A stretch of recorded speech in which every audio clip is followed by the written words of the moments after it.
Shalom à tous et bienvenue dans Une minute pour ton âme.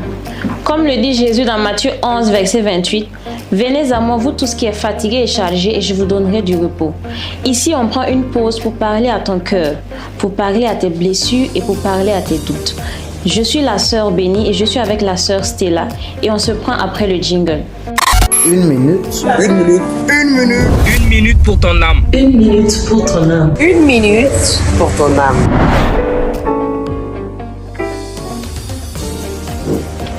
J'ai été blessée par l'amour.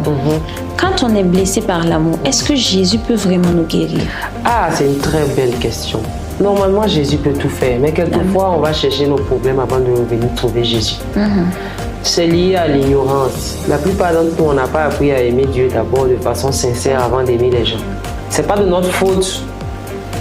C'est comme ça que nous avons été éduqués malheureusement. Cependant, il faut qu'on se dise quelque chose.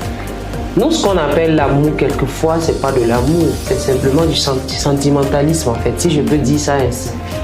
Parce que vous voyez, quand on est déjà amoureux pour la première fois, pour une première expérience, tu vis les étoiles, tu vis les papillons dans le ventre et puis voilà.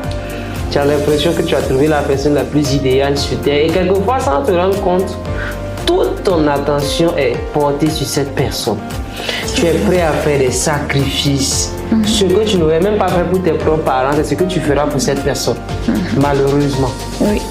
Moi, j'ai vu des filles qui sont allées prendre des papiers, des parcelles de leurs parents pour aller vendre pour aider un garçon.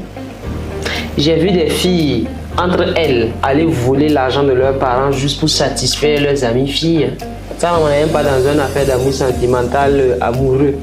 On est dans une amitié simple. Et juste pour plaire à la personne, ou par peur de perdre cette personne-là, on perd nos valeurs chrétiennes, on perd même nos valeurs morales. C'est vrai.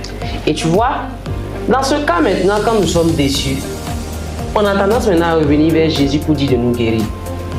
La base a été faussée parce qu'au fond, on a aimé quelqu'un au point de bafouer notre identité. Jésus peut nous guérir. Mais au-delà de ce qui nous fait mal, la vérité c'est qu'il faut un temps d'abord de repentance. Parce que Dieu n'est pas content de cette attitude. Dans la Bible, il est dit dans Deutéronome 6, verset 5, « Tu aimeras l'Éternel ton Dieu de tout ton cœur, de toute ton âme et de toute ta force. » Quand tu lis les commandements, c'est aimer Dieu d'abord de tout ton cœur, de toute ton âme et de toute ta force. Amen. À un point où c'est Dieu qui influence tes choix. À un